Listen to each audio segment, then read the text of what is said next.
guys, I am here today talking to you about female breadwinners. And hi, guys, I'm here today talking to you about female breadwinners, specifically how to really stand in your strength as a female breadwinner.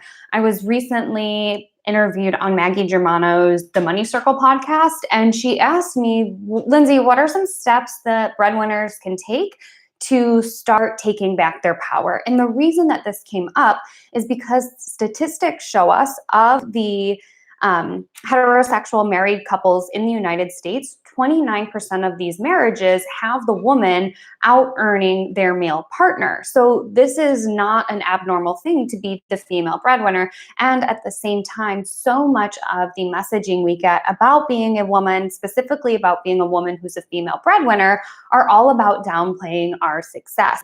And it's really tricky right now because there's so much messaging on Instagram, on social media about like, yay, be a power woman, stand in your strength, you go girl, boss lady, all this stuff. And there's still a huge disconnect between liking those posts and resharing those posts and wanting to be that person and really living it and how it shows up in our marriages. Because with those marriages who have female breadwinners, they tend to be less happy than those who are in marriages where each partner brings in equal amounts of money or where the male out earns the female. So we still have a lot of work to do. And so today I wanted to offer some advice for breadwinning women so they can start to work towards standing in their strength and standing in their power as that powerhouse breadwinning woman and making their relationship and partnership super successful and powerful.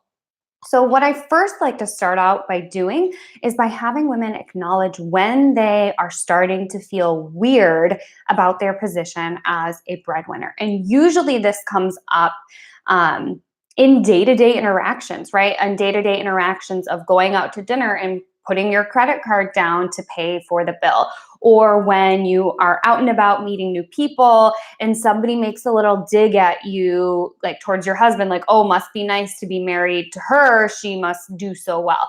And I'm not just making this stuff up. This is stuff that I have heard with my own ears, either experienced personally or friends and clients have shared this with me. So these are not made up stories or made up remarks. These are real things that happen, right? So when you hear somebody say something like, oh, I'm a feminist, but I would have a really hard time if my husband didn't earn more money than me, right? Like, scary stuff. So I first want you to acknowledge when you are feeling that stuff and taking note of it. So that's first step of, oh, I'm starting to feel weird. Then what's the thought that goes along with that feeling? That feeling of discomfort, that feeling of weirdness, of, some people have said ickiness to me. They don't have a good word for it. They just say it feels icky. Okay, then what's the thought that's associated with that? Well, the thought is, I don't want people to think I'm too good for them because I earn a lot of money. The thought is, I don't want my partner to feel emasculated because I out earn him. The thought is something like that. So first acknowledging what feeling is coming up and then acknowledging what thought is coming up. Then we can work towards tweaking it so you can stand in your strength as a breadwinning woman. Another way to think about this is, what would you say to a friend? So if a friend got a promotion and you notice her maybe downplaying her success, right? So you guys go out for a drink, you go out for coffee to celebrate, and she's like, yeah, I'm really excited about my promotion, but really the only reason I got it is because there was a big turnover in leadership and they just needed somebody to fill the role. That's a great opportunity for you to step in and say, let's not put an asterisk to the fact that you just got a promotion. Let's really stand in your strength and just tell me that again. Tell me that again without putting in that qualifier of why you got it. So then she gets the opportunity to say, yeah, I'm really proud of my promotion at work. Pause. There's no asterisk. There's no qualification about why that happened. That's another piece that you can do to start standing in your strength as a breadwinner, is to start kind of checking your friends when they are downplaying their success. The other advice I give to female breadwinning women is that their relationship can be so strong because of the income that she is bringing in. It doesn't have to mean that because she's earning more, he is automatically discounted or emasculated. We don't know that, right? Like, let's stop throwing assumptions at our partner that they can't handle a strong ass woman, right? We don't know that. Why are we determining that our strength and our financial success is emasculating him? So first, don't assume that he can't handle it. I hope that the partner that you have decided to marry or be with is strong enough and confident enough in their own skin that they can handle you being strong as well. So that's another piece of advice I give to women, is to not assume that your partner can't handle it.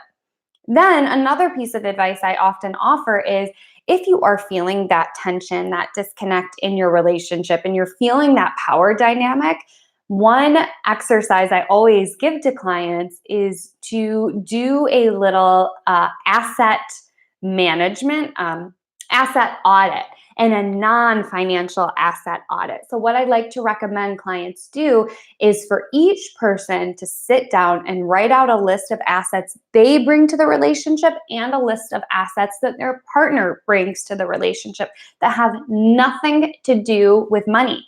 Okay?